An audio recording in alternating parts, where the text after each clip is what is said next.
fall semi-annual advisory committee meeting with LoadPass and our truck permitting advisory.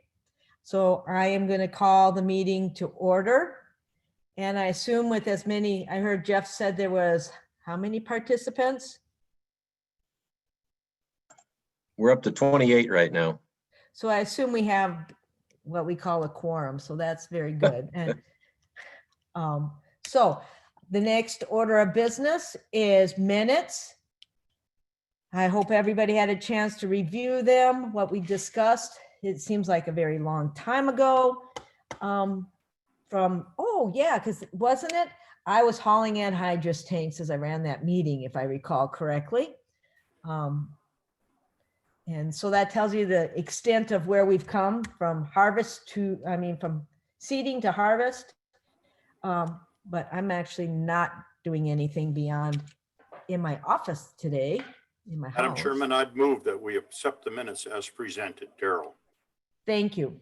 I have a first to approve the motion to approve the minutes, I'll second that. and that would be, Matt Johansson. thank you very much. Is there further discussion? Any further discussion? Hearing none, all those in favor signify by saying aye. Aye. Aye. Not in favor, same sign. I guess motion carried.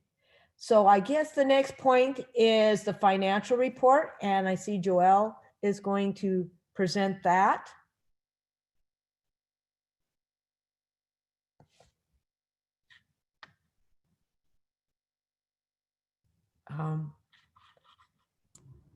Okay, can everybody hear me now? Sorry, trying to Got run it. a Thank couple you. different computers here and trying to get going here for you. On this first slide, as you can see, for the 2019 2020 fiscal year, there was 108. Joelle, we're not seeing those slides. Okay, I'm seeing one, the fiscal year end totals. yep, That I do see myself. I see it. See it too. Hmm. It showed up for me. okay. I'll just keep going then. There was 108,561 permits that were sold on behalf of the county and the city members. The fees collected and distributed to the county and city were $20,724,609. The special funds project is $315,602.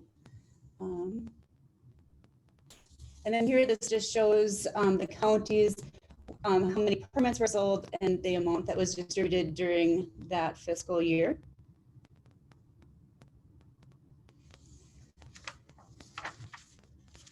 On this slide here, this is the current, the total income is $1,245,878.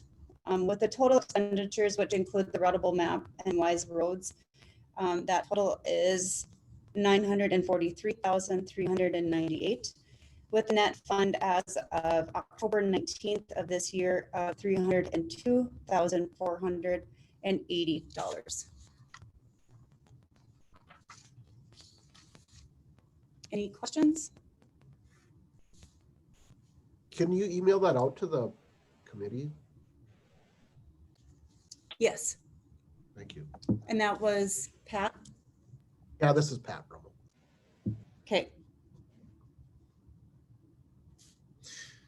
We'll send out the PowerPoint from this meeting. We'll send that out to everyone that's on so that you know all the slides.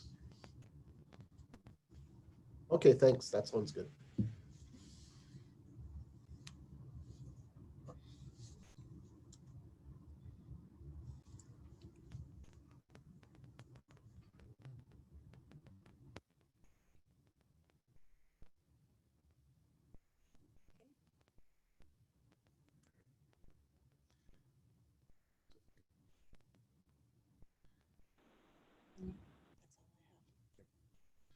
I think we just, Trudy, I think we're just looking for approval of the financial report, and then we'll move on.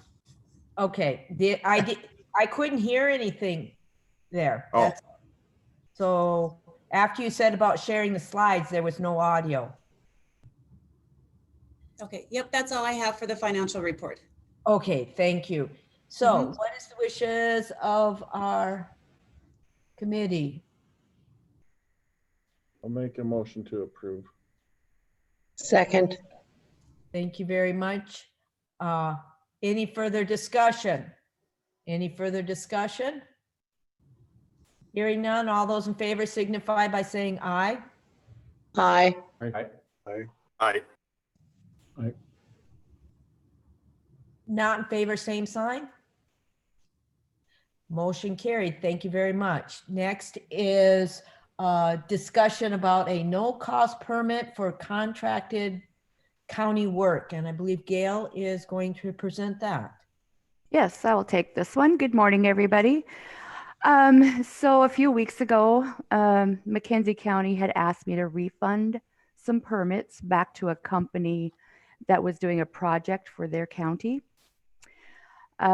which is fine to refund permits with their permission, obviously. But the question remains, is if they want that company to have a full refund, who pays, for the processing and handling fees at that point? Because the processing fees and handling fees are already charged to LoadPass. So that presents this discussion as to whether we need some sort of no-cost permit, possibly where there's no processing fees charged from the beginning, and maybe have the $6 handling fee be held back from the county's disbursement. Just wanted to bring up some discussion on that. If anybody's interested in something like that, basically a no-cost permit for projects, or is this something we want to just leave alone?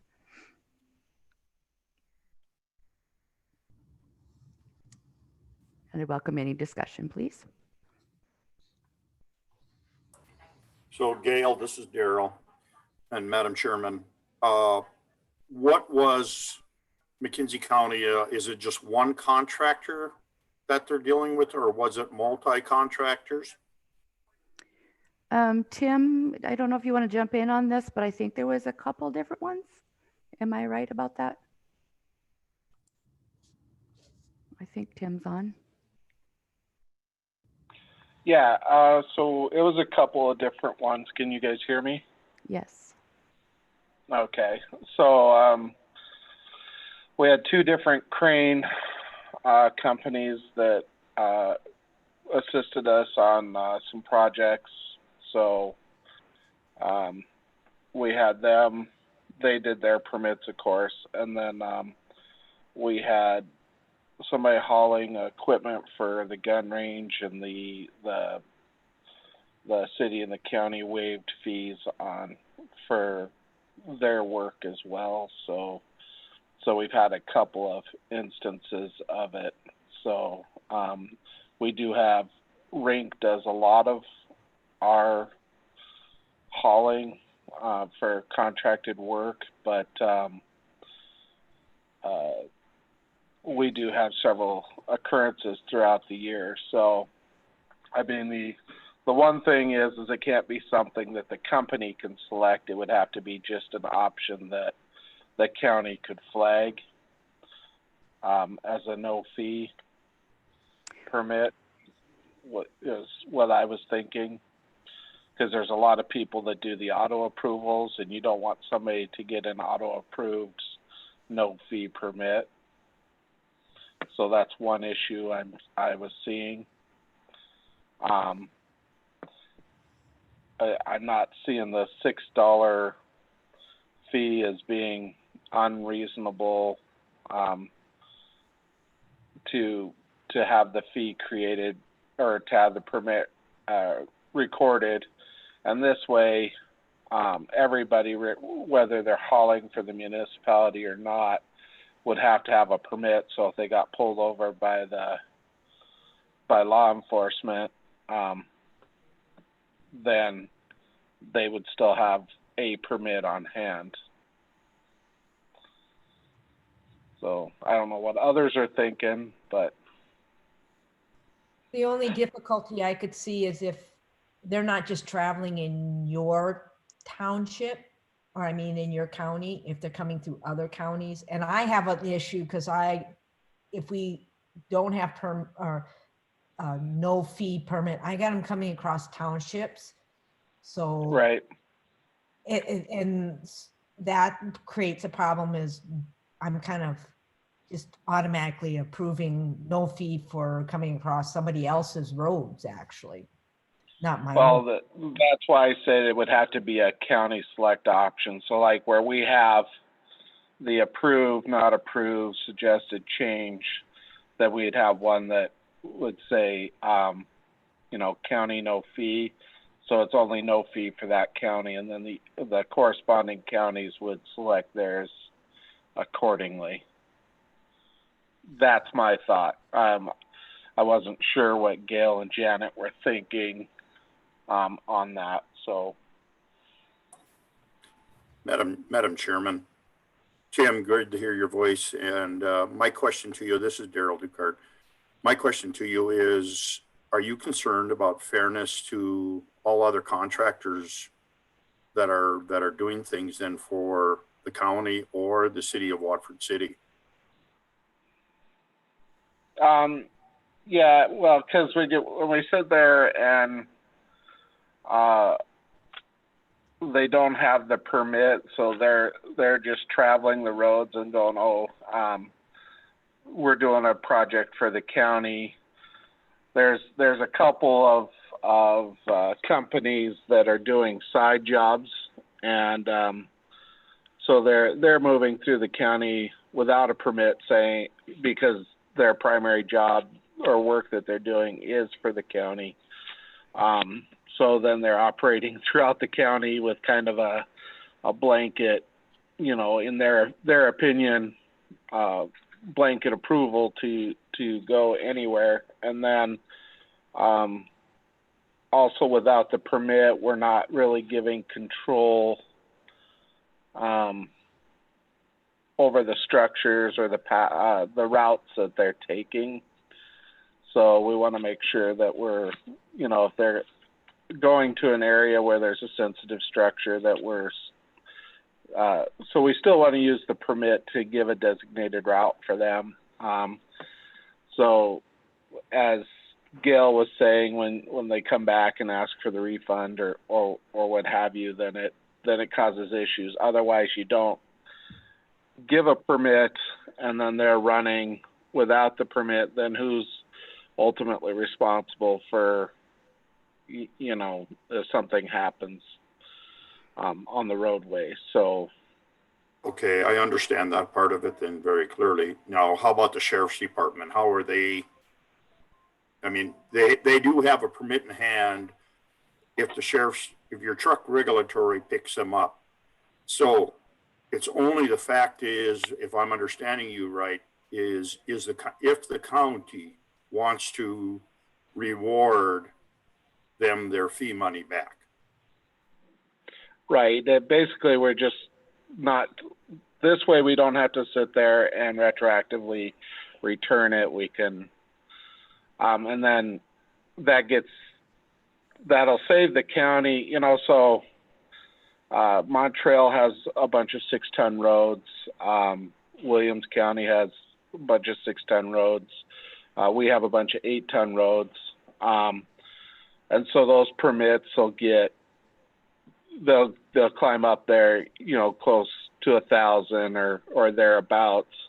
So that means that the credit card company is charging a non-refundable fee. So then even though we're returning these permits to these people, then like the county, in this case, McKenzie County lost out on all those fees because the credit card company still kept those fees. So somebody had to pay them. So, and that ended up ultimately being the county. All right, thank you, Tim. What I really see here and what I'm hearing, I think, is basically back to a county's choice. The big thing is I see this as a financial administration nightmare on refunding of dollars. Administrative people,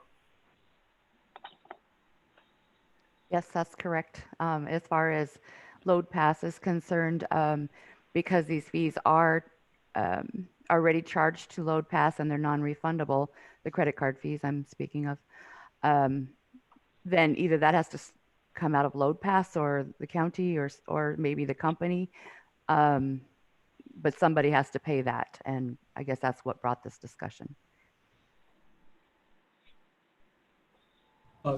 Chairman and So in our committee case, members, Chairman and committee members, this is Dana Larson. I would not be in favor of doing a no fee permit. I think it adds a lot of complication. And I can just tell you what kind of how we've handled it in the past. I've had a number of contractors, they've tried to say, well, can you just waive the permits? And I've told them no, factor in your permits and factor it into your bid costs when you're doing work for us. For example, in situations, in particular for overweight, when you're moving cranes, when you're moving heavy equipment, we don't waive them because we don't know where they're going to be going. It's too complicated, and I'd rather have them just factor in what they're going to bring in to do the job into their bid. When it comes to hauling on roads that maybe have some seasonal permits or year-round restrictions, we've got some roads that are 80,000 pounds. We have some roads that maybe are 7 ton. Or let's say they're even doing a project not even for the county, but maybe for a utility company, and we have one 5-ton road that has a substation there.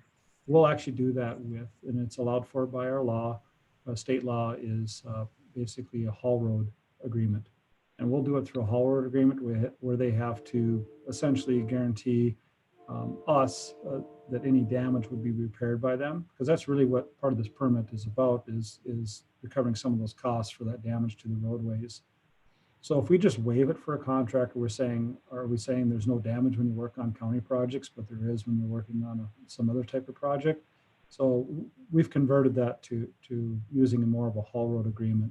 So if they're going to be hauling on a road out of a gravel pit for a county project, we'll do a haul road agreement, but they still have to restore and repair and maintain that road. And we write that into that permit. And that's whether they're working on a county job or even a state job sometimes. We'll do those haul road agreements. That way it's more uniform and you're not picking and choosing which ones you're weighing for. So I guess that would be my opinion, is not to have a no fee permit.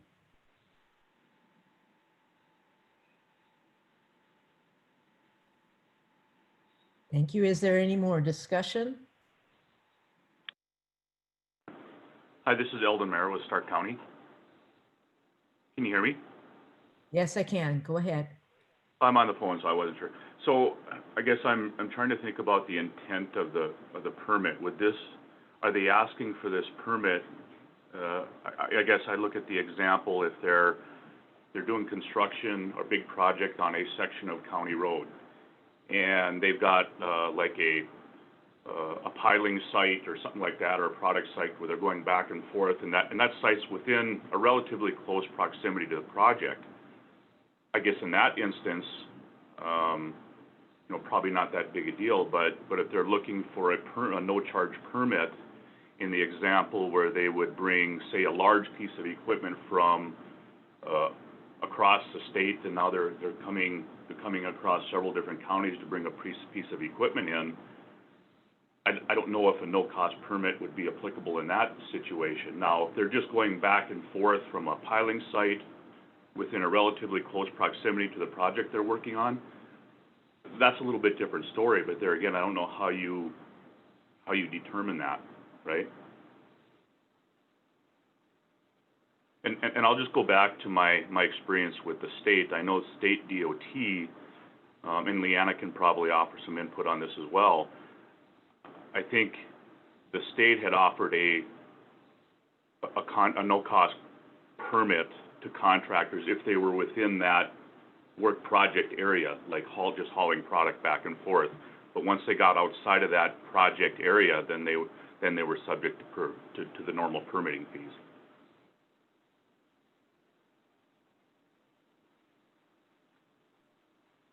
So I guess my question would be the intent of the no-cost permit, just to give them some relief. So it's not for project on it. Not for divisible loads. So it'd be for the mobilization of equipment and cranes. So you don't want them to road a scraper. Right. With a haul road agreement, if you don't exclusively dictate in there that there's no roaded scrapers, then you are giving them the permission to haul a piece of, or, you know, to operate a tracked piece of equipment down that road, or a scraper or something with a significant, you know, axle impact. So in our case, I mean, I want them to have the permit, because that's saying that they did get permission to travel this given route to this location with this piece of equipment. Right, and route that piece of equipment on the roads that we feel they need to be on, right? Right. Okay. So it allows us to control the route, and then it certifies that we okayed that.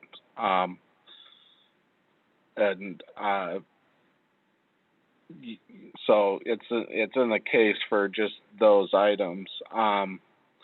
So a haul road agreement, we have that as well, but that's generally for divisible loads.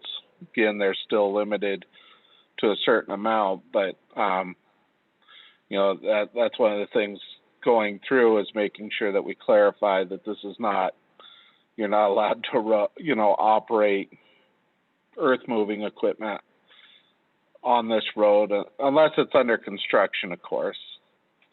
But in a haul route, you know, we don't want them tracking running a track hoe down the road, or a dozer, because we've had them do that in the past, and then you get cleat marks in the asphalt, and you know, it's just not a good.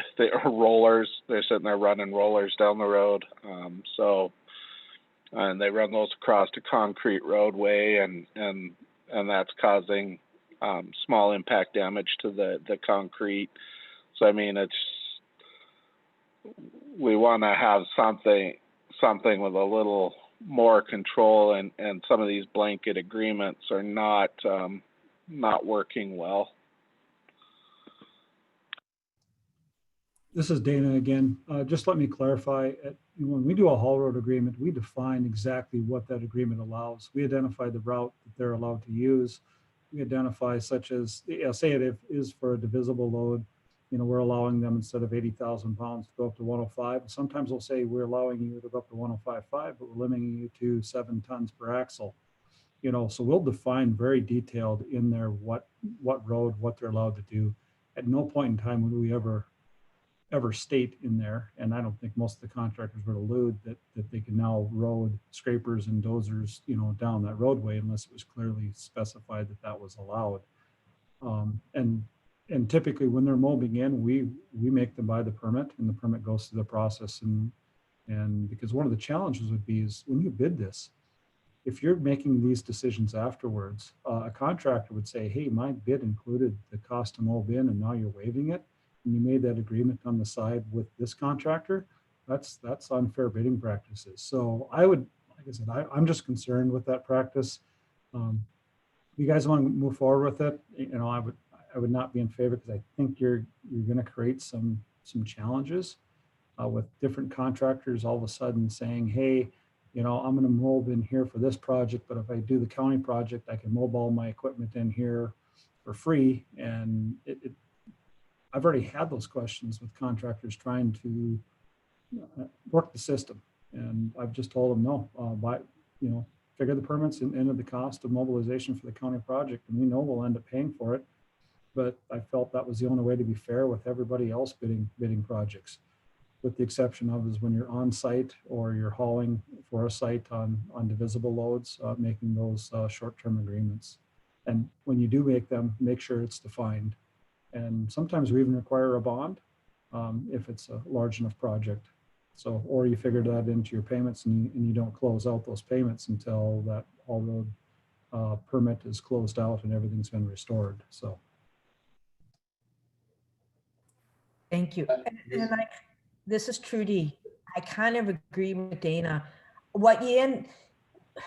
It would be hard to regulate because they could take advantage of bringing equipment in for the county and then doing another job.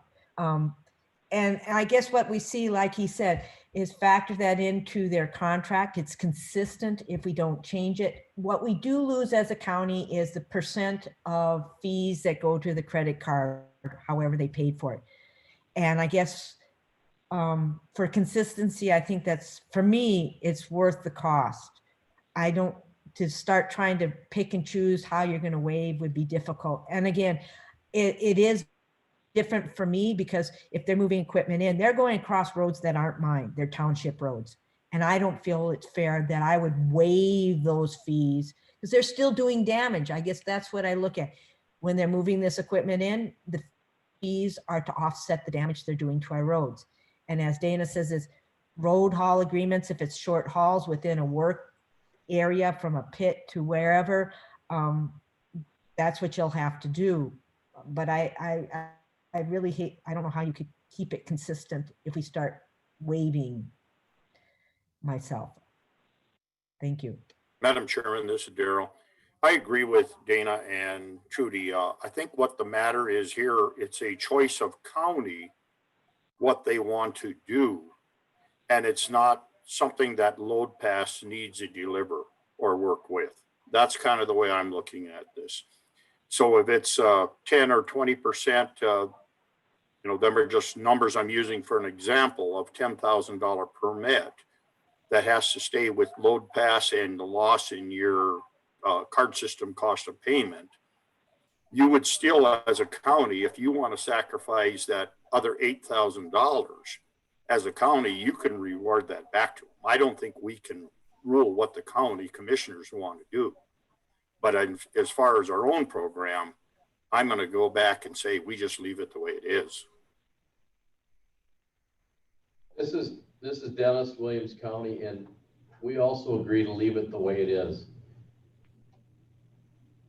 This is Sergeant Carlson with McKenzie County. I think we should leave it as it is, because I've stopped many trucks that were doing contracts for the county. They have one permit and they have multiple trucks operating off of that one permit. They just basically made copies of it and put it in each truck. Madam, this is Nick West, Grand Forks County. I guess one option is you could always manually write a permit. If you have a unique circumstance, you could manually write a permit for those select roads, and if it's just county roads that you'd have the authority over, you can do that. And we've done that a couple times. So just throwing that out there as an option, but overall, I would agree that we with Dana Larson's kind of recommendation there, I would lean toward that as well too, but thank you. Billings County like to keep it the same too. Let it go back to the counties, whatever they want to do. But as far as LoadPass, they don't need to be dealing with that.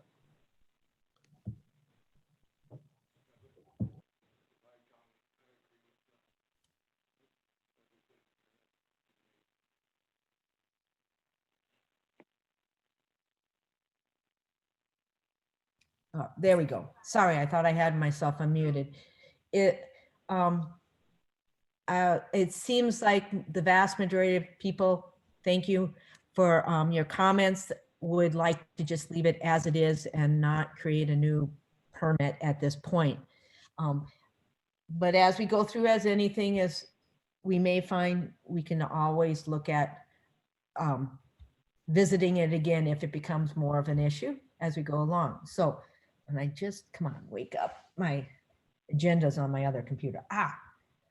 Are there any more comments on the no cost permit?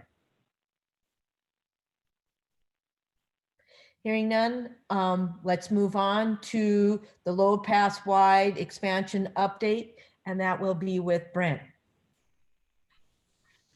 Yeah, just a quick update. We do have a couple of new counties that have joined or will be, that have signed, Ramsey and Richland be effective in January. So we're up to 29 counties. We have been out to a few other counties and presented and haven't heard back from them. Honestly, COVID obviously put a little damper on getting out and visiting with some of the counties and county commissions. So we're hoping, now most counties and people are more comfortable with the remote meeting option, so we can do these presentations remotely if there's interest from the other counties. So continuing to get out there and having those discussions. We're getting a little bit more interest on the eastern side of the state, and hope we can just kind of continue to fill that in. Also, just point out that we have had conversations with both Mercer and Oliver. We're hoping that we can close the hole in the donut here at some point as well.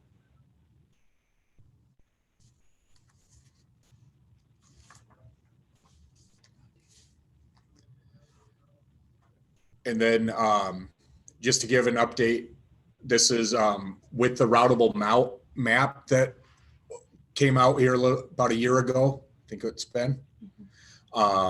We're up to 89% of our permits now are using that routable system. And so pretty good utilization there of the GIS. We'll continue to monitor this. At some point, we may consider looking at turning off the other option and just requiring this, kind of like we did with the e-permits. For a while we allowed both the paper and the e-permits, but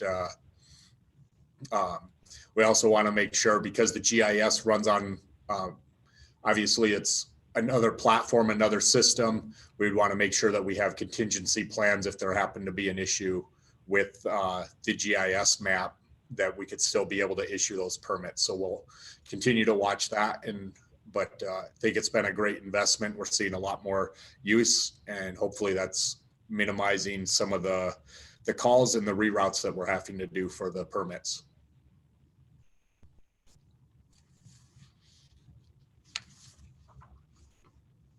That's it. That's you. That's me. So.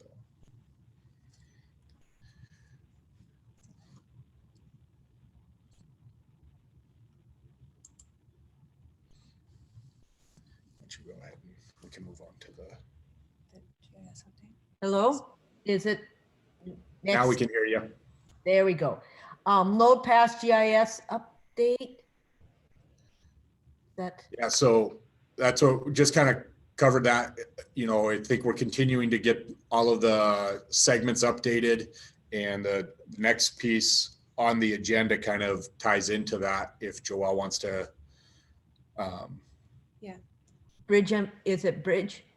Yeah, there's we've added some new attributions to the bridge information. When you click on a bridge on the LoadPass map now, there was a request for that. So the things that we've added now is the gross restriction, axle restriction, horizontal and vertical clearance, max span length, structure length, operating and inventory rating. We can add those now, that information, into the attribution box for the bridges as well. If it's recorded to the state, these are the 20-foot or bigger that are recorded to the state. If that information is already at the state, it's already in there for the bridges.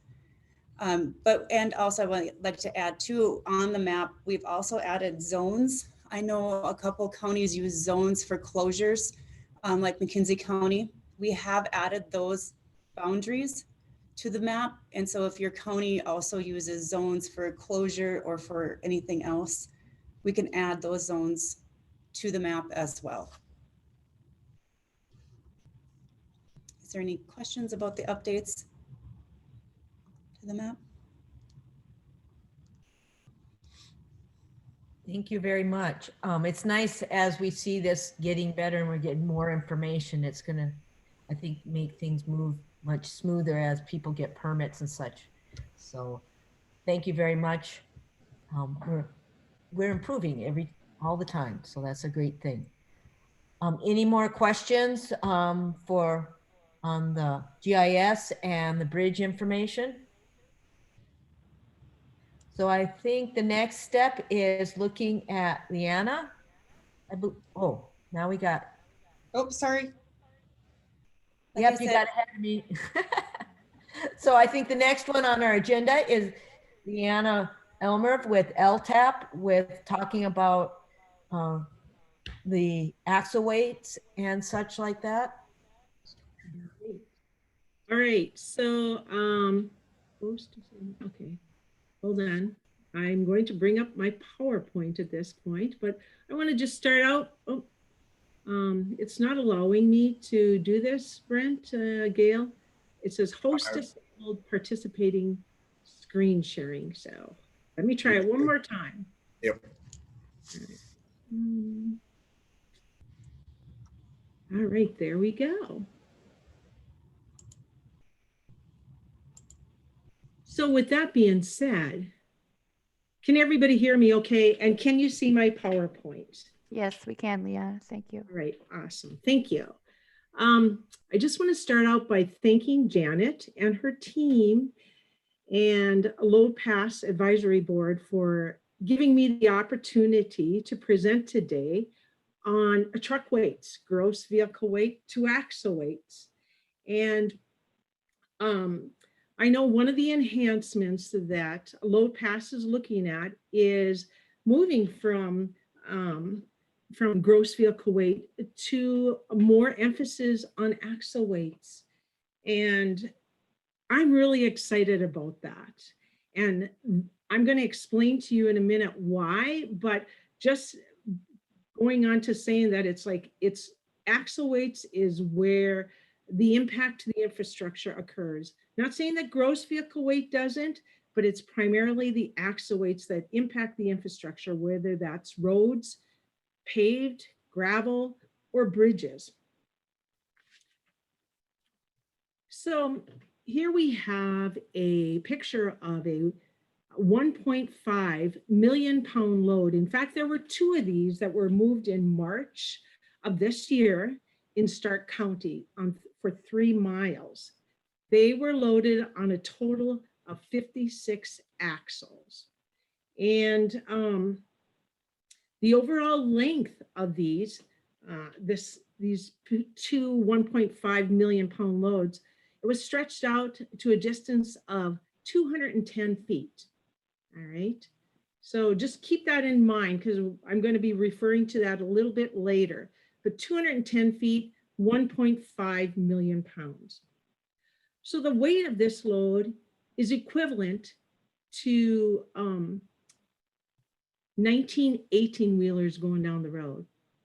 19 18-wheelers at 80,000 pounds each. But imagine these 19 18-wheelers weren't at a distance of 210 feet. They're stretched out. So those axle weights on those 19 18-wheelers are stretched out to 1,425 feet, which is a little over a quarter of a mile.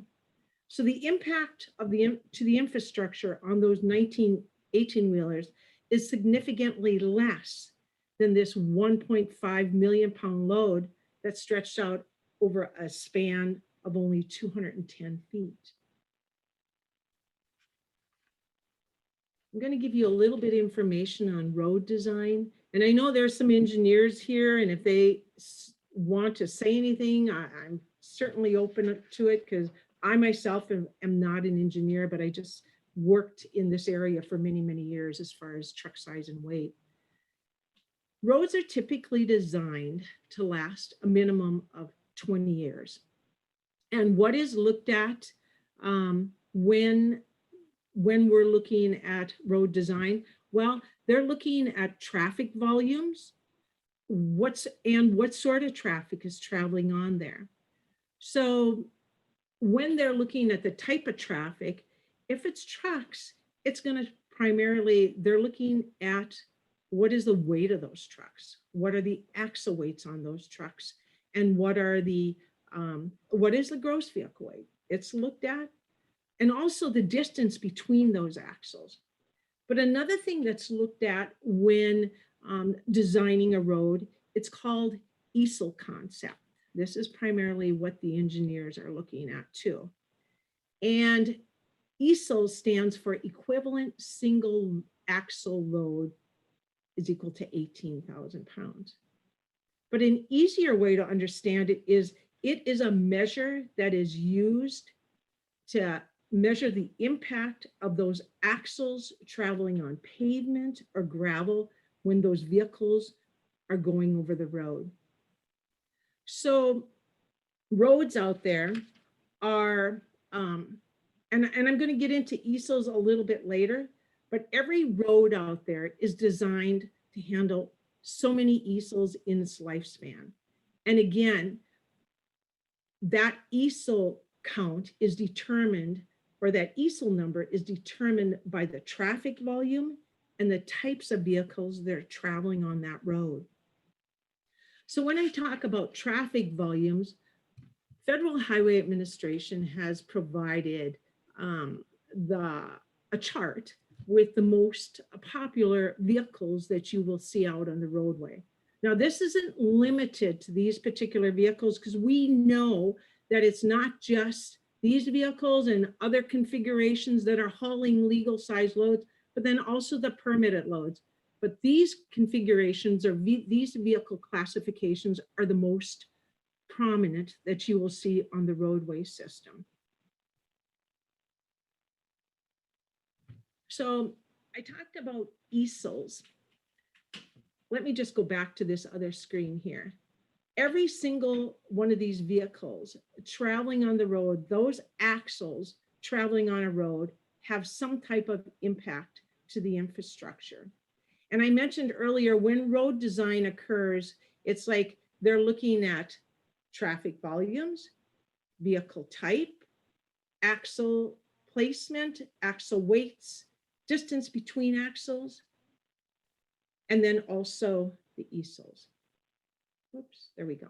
So US2 in 2006 was designed and developed to handle over 1.2 million ESOLs in its 20-year lifespan. In less than 6 years, this road started showing major distress, deterioration. So they had to put a new overlay on it. But that's not the point. The point is what happened was the oil activity really started picking up.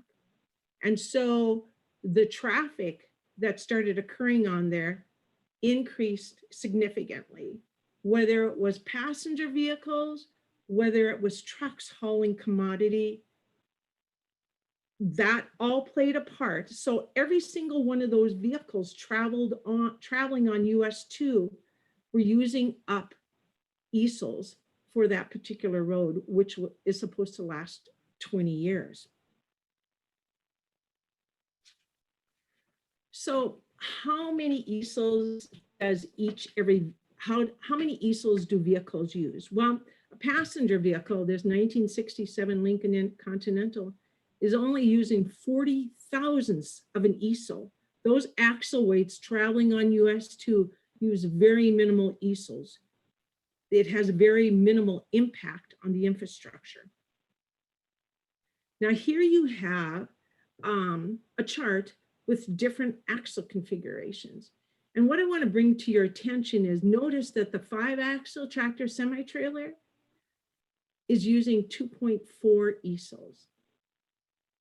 If you look at the 7-axle, it's using fewer ESOLs than the 5-axle. So the more axles that are under a vehicle, the less impact it has to the infrastructure. You'll notice the gross vehicle weight is higher for the 7-axle, but nevertheless, it's using fewer ESOLs because that weight is distributed over more axles and there's distance between those axles that's required.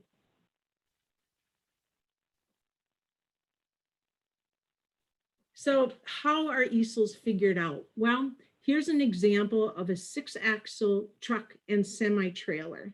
I mentioned earlier, it's axles that we're looking at, not necessarily gross vehicle weight. So you'll notice that 12,000 pounds on that steering axle uses less than 1 ESOL versus the tandem axle, a little bit more weight there, is a little over 1 easel. In both these cases, it's not real impactful. Then you look at the triple axle on the back, it's a little over 1 easel. So those easels are added up to come up with how many easels of that road's life are being used when this vehicle is going on the road.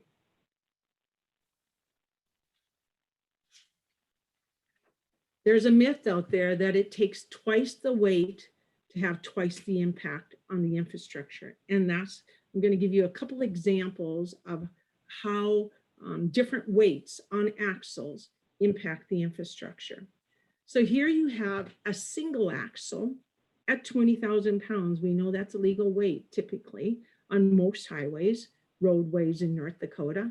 It uses 1.5 easels.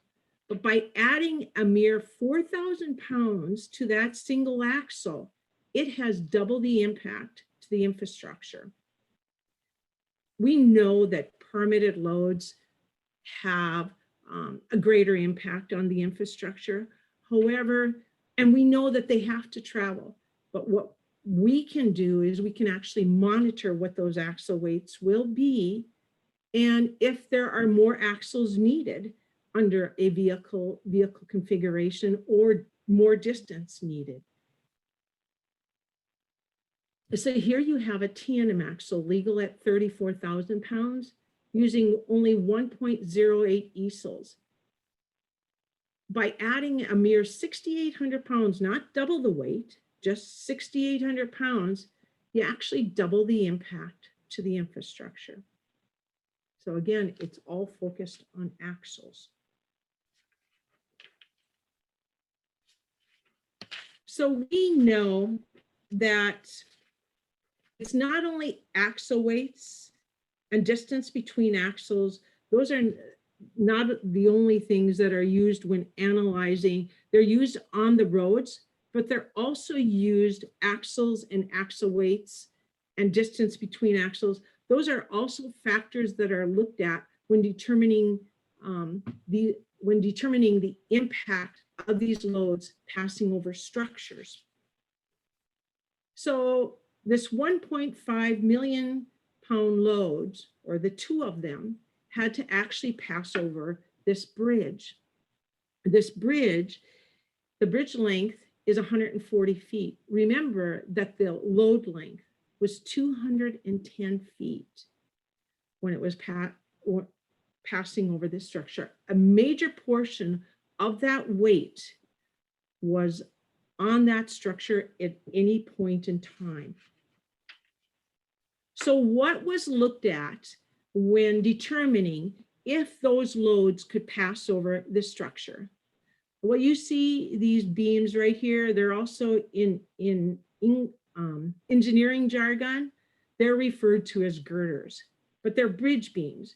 And so what they're looking at is at the axle weight placement of that load passing over those beams at any point in time, as well as the distance between axles and how it's impacting these structures. Because as Joelle mentioned, there's operating weight and load weight.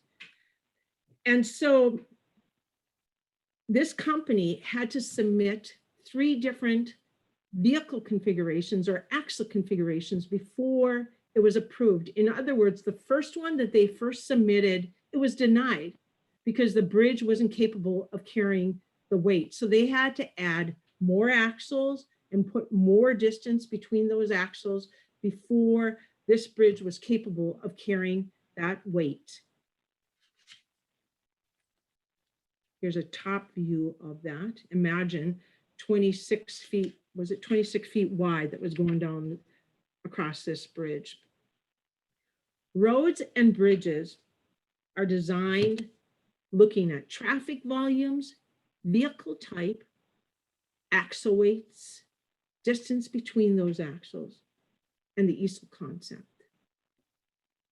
Enhancing the LoadPass permit system is a win-win-win for LoadPass, for the counties, cities, townships, tribal entities, for the motor carrier industry, for the taxpayers. Because it's axle weights that are focus, they are the focus on determining the impact to that infrastructure. So that is why I am excited that LoadPass is moving in this direction in looking at axle weights. Not saying you're throwing gross vehicle weight out, but putting a primary focus on those axle weights, because that is where the measure is done with these particular loads.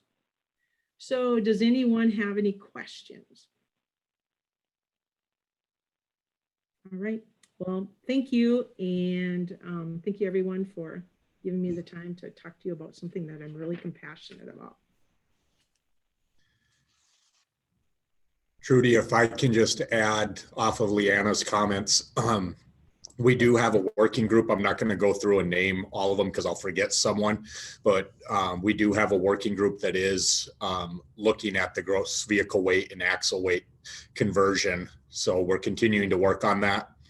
So just wanted to let this group know that it is, as Leanna said, she's aware. She's part of that group helping us in this process.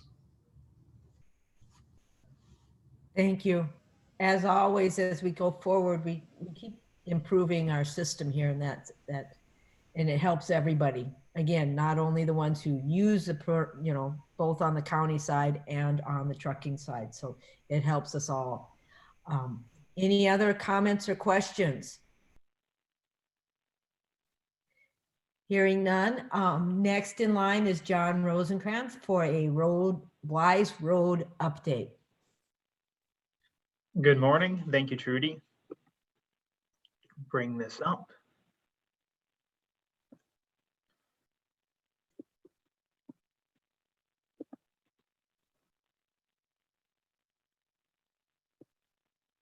There we are. Does everybody see the presentation?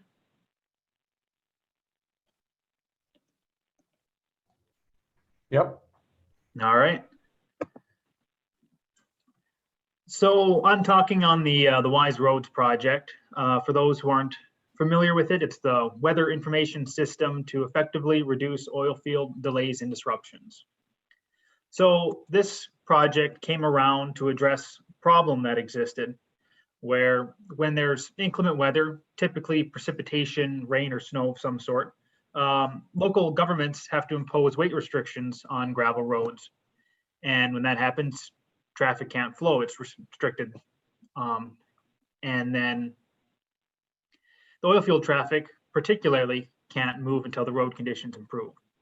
So the solution, part of the Wise Roads project, was to provide accurate, high resolution weather information to assist the road managers make better decisions to precisely identify the specific roads that require the rate restrictions and exclude those that don't. So instead of shutting down or having restrictions on an entire county, using zones or even smaller areas, and then only restricting that little area versus roads that can still be don't need those weight restrictions placed on them, as well as providing some weather forecasts to assist in planning operations for the counties as well. So the Wise Roads project goal, we're working with that. It's expanding the existing NDAWN, which is the North Dakota Ag Weather Network, in the oil producing counties, and then using this high density weather data from the network, particularly the rainfall data, to place these weight restrictions, and then maximize the benefit of the investment by working with research partners such as LTAP, as well as having the information available to farmers and ranchers and other industries as well. So prior to the Wise Roads project, in spring 2019, this map shows the stations that existed across western, northwestern North Dakota. Looking at the big 4 oil producing counties, only 8 stations were there. On McKenzie and Dunn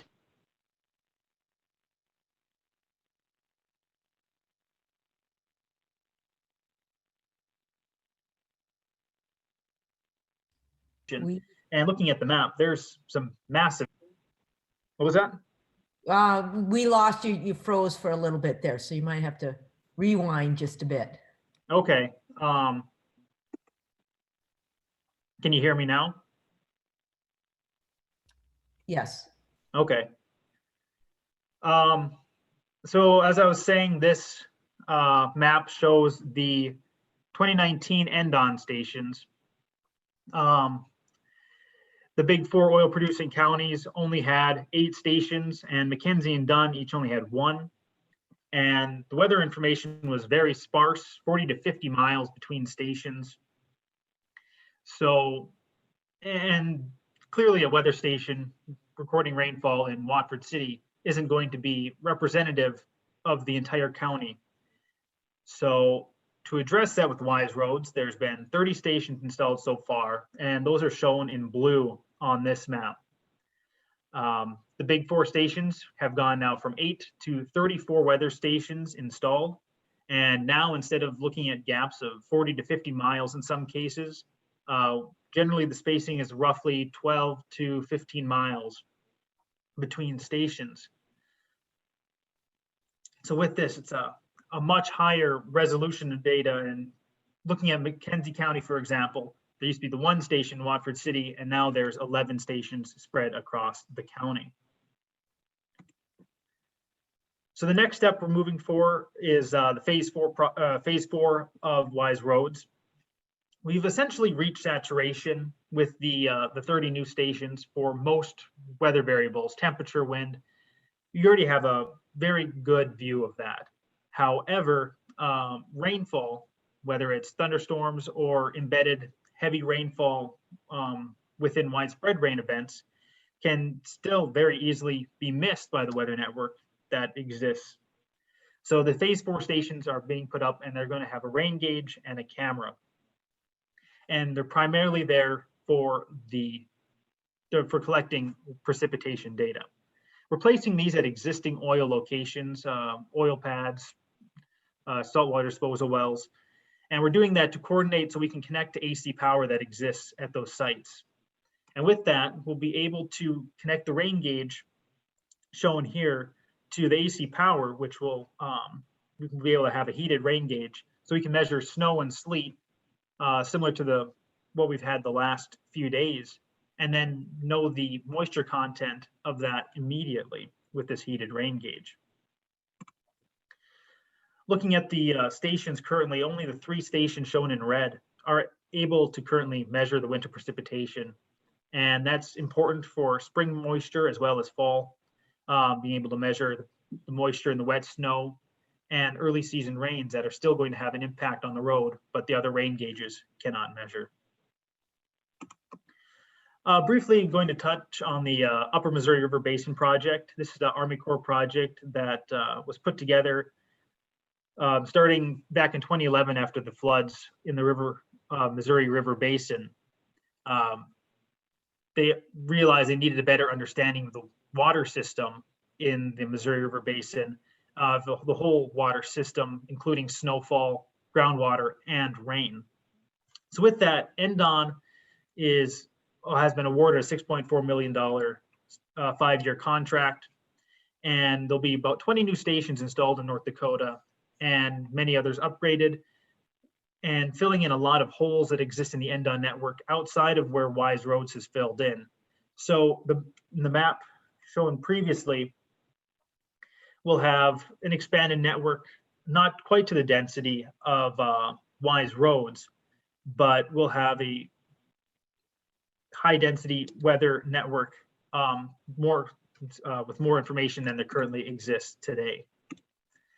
And in that network, there will also be upgrades to an all-season rain gauge. So similar to the rain gauges with the AC power earlier, the heated gauges, these ones don't need to be heated, but they can also measure snowfall and freezing rain or early season events. So we'll have more winter precipitation data as well as snow depth and more soil moisture and temperature sensors. So this will benefit the Wise Roads project itself with additional winter precipitation and frost data, as well as additional stations on the periphery. And with that, it also helps the counties bordering Wise Roads, where you have another high density network, not quite as high density as Wise Roads, but still a quality high density weather network. Some other benefits with that the drought monitor will be using this data, as well as PRF program or rainfall insurance for farmers and ranchers and other federal weather programs, as well as the flood prevention side of it as well. And then looking at the weather data, so this is how you can access the data itself. wiseroadsnd.com. This is a website they put together over the last month or so. This has current weather maps of Western North Dakota and is the only place where you can find maps that include all of the Wise Road stations currently installed. It also has the most recent camera images from each station and links to each station's individual data dashboard. The NDAWN website, NDAWN.org. This is a statewide map, or statewide for all of NDAWN stations. This includes the 10 original Wise Roads weather stations. However, the last 20 are not on that yet. However, we are working to get those available there as well. And then you can also go to stationname.ndawn.org. For example, for Hawkeye, you go to hawkeye.ndawn.org, and this will bring up the information for the Hawkeye weather station. So wiseroadsnd.com, this is the home page. This shows a map of all the weather stations that are currently installed and the names of the stations. On the top toolbar, if you click on the current weather page, there's maps of 1, 2, and 7 day rain totals. And one thing to note now with the snow that's falling, depending on the temperature, and you'll see some gauges will have the snow and catch the snow, but then a few days later is when it'll record the rainfall. So that adds to the importance of having those heated rain gauges or more all-weather, all-season rain gauges. But just to note that with the snow and now in the winter's time, the gauges are a bit delayed when the snow melts through it occasionally before it freezes up for the winter. But there's also maps for temperature and wind, max temp, min temp, and wind gust as well. On the counties tab, there's a drop down that shows all the counties in the Wise Roads project. If you click on it, it'll bring up a map. This is the McKenzie County version. It'll have a map that shows the locations of all the stations in that county, as well as links to the weather and soil data if there are soil probes at that station. And finally, station photos. This has the latest camera image sorted by county. These update about every 10 minutes. And all these images are at least 1080p and are also downloadable. NDAWN.org, if you're not familiar, this is the NDAWN website. This will bring you to the current weather page. It's a table view listed alphabetically. The map tab, if you click on it right there, will bring up the statewide map, and you can change the content by selecting the drop-down menu at the bottom of the screen. And finally, the dashboard. This is available for any NDAWN station. You go to the stationname.ndawn.org. So again, if you want to look at the CROF data, crof.ndawn.org. The current weather is in the green box on top, and then it has the historical daily high, low, and rainfall on the right-hand side, and also has the latest camera image updated every 10 minutes. So that's the where Wise Roads is right now. On the screen's contact information if you have any questions later on after the presentation. Otherwise, I will open it up if anyone has any comments or questions about the presentation.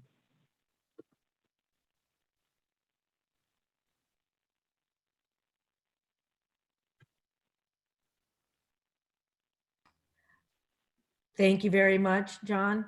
I do have one thing, another use that we just come up with is as we're finishing up and doing cement treatment in one of our gravel roads, we can utilize your soil temperature probes in the area instead of, because the engineer came up and they said, well, this is what it was in Minot and what it was in Williston. I said, guys, we got soil probes right in our county.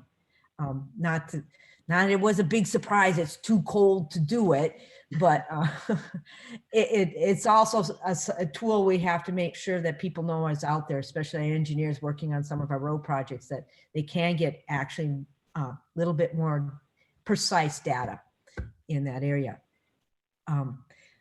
Any other comments or questions for Jonathan? Hearing none, thank you so very much.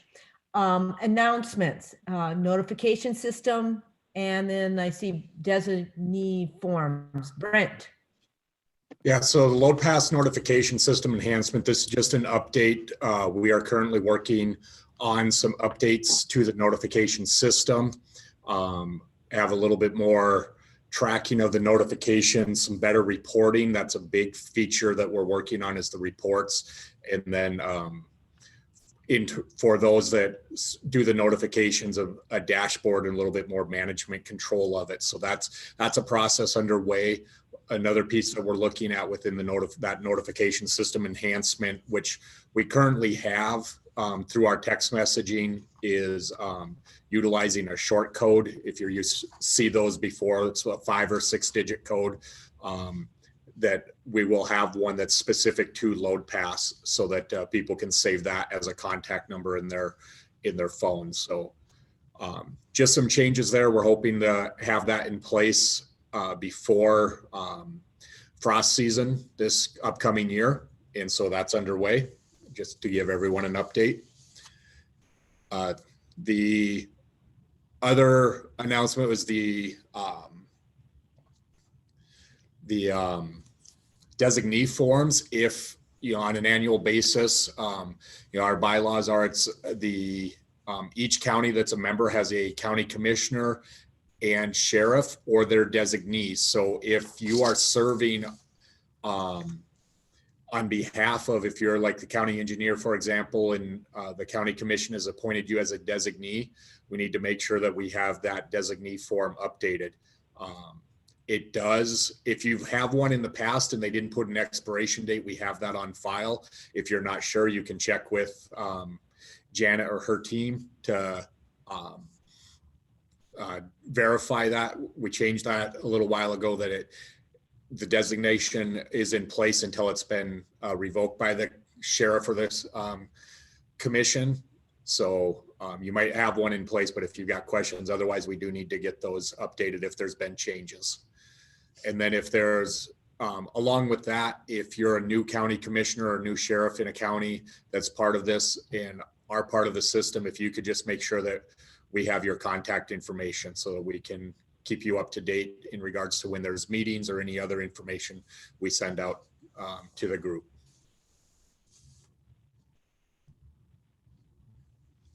And then also, along with the announcements, I can let you know too that we do have posters available. If anybody would like to have some posters about the permitting system and about the notification system.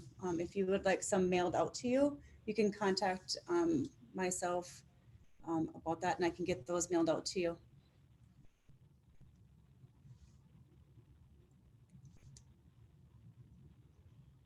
Thank you. Let's see here. Next thing, I guess, unless anybody has any questions for Brent or Joelle. Other business. I see Ramsey County suggestion, Gail. Yes, thank you. I had a very nice conversation with Ramsey County yesterday, showing them around the system.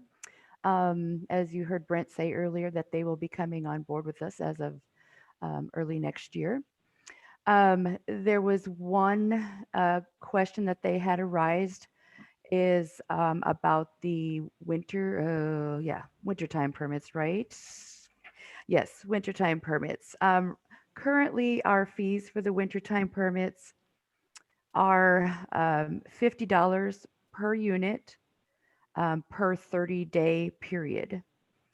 And they were concerned about this, or wanted to do their own, because they would like to just charge the $50 per the whole time period, which is what, December 1st through March 7th. I don't know if you have anything else to add, Kevin, to that. Any questions, concerns about that, or if we are interested in making that little bit of change so that they would use the wintertime permits through our system. Otherwise, they were thinking they would just do their own. Any thoughts? No, that's pretty much right. I mean, we have decided to do our own if it's not available on the LoadPass system.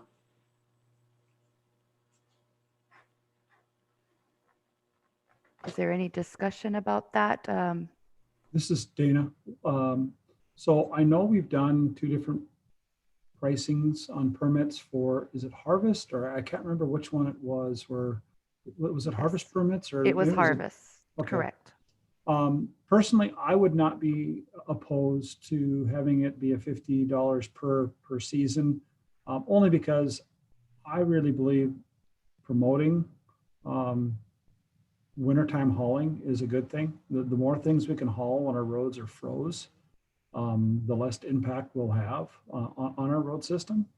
And understanding that, hey, we're allowing you to haul in the wintertime 10% over, but please understand we're going to, really restrict it in the springtime when our roads are really soft. So this is your good opportunity to move that product before we get into springtime and limit the amount. So if whether they're gravel, or they want to stockpile material for a big project, hauling that during the winter, or even the farmers hauling their commodities to town, to do that during the wintertime when the roads are froze, rather than right in the spring to finish off those contracts. So I'm not opposed to it. Would be my thought, or the alternative is having 2 different pricing plans that the county could pick from.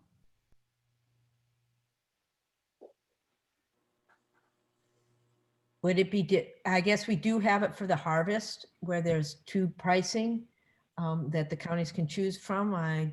So it wouldn't be a technically difficult thing to do, I'm asking? As far as I know, I mean, I guess we'd have to talk to the developers. I don't know if, I think Jeff Zarling might be on, but we were just wondering if it was a possibility with this group, if they are on board with that, if they would care to do that. Yeah, and I guess it would probably be something like that where the county could choose which price plan they wanted to use, like we do the harvest one. Mm-hmm. Any other discussion out there?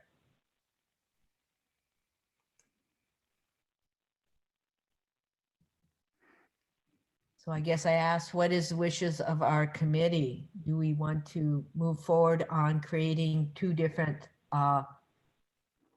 price points, I guess, for this permit? Madam Chairman, Daryl, I would move that we start the process, have the visitation with Jeff, and move to 2 pricings on our winter permits. And I assume that was a motion to do that. Yes, I probably didn't have myself off of mute. I did say I moved to start with, but. Oh, okay. Didn't catch it. Second, Dana Larson. Thank you very much. Any further discussion? Any further discussion? Hearing none, all those in favor signify by saying aye. Aye. Aye. Aye. Very good. Those opposed, same sign. Motion carried. So I guess let's move forward and creating 2 price points there. See if it's possible. Thank you very much. Go ahead. This is Jeff. I talked with Kevin real quick, and yes, we can enable pricing, create it so that the permit can be selected at the county level of what they want to offer. Perfect. Perfect. So we'll move forward on that. Is there any other business, concerns, questions out there?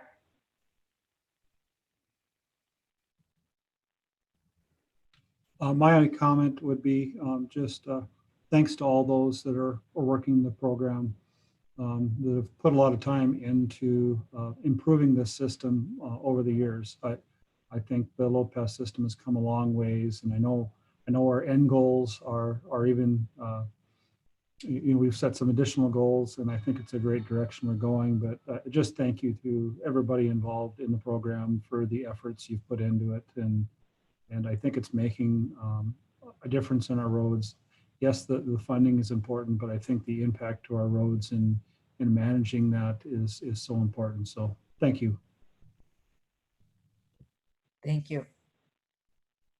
I have to thank everybody out there, and it's come so long, far away from what it was, 5 years ago. It's just kind of exciting to see how well it's come along, and we keep improving it, and I think that's great. And it seems to serve everybody's needs. It's doing well. Any other comments? All right, I think we have hit the end of our meeting, and I guess our next one is we'll be scheduling again in the spring. So hopefully we find everybody healthier than we are right now, and open up hopefully COVID is more of a memory than current what it is now. So good luck. And of course, you saw the contacts there. Is if there's any questions, concerns, absolutely contact right away. Don't let things go too long. So have a good winter.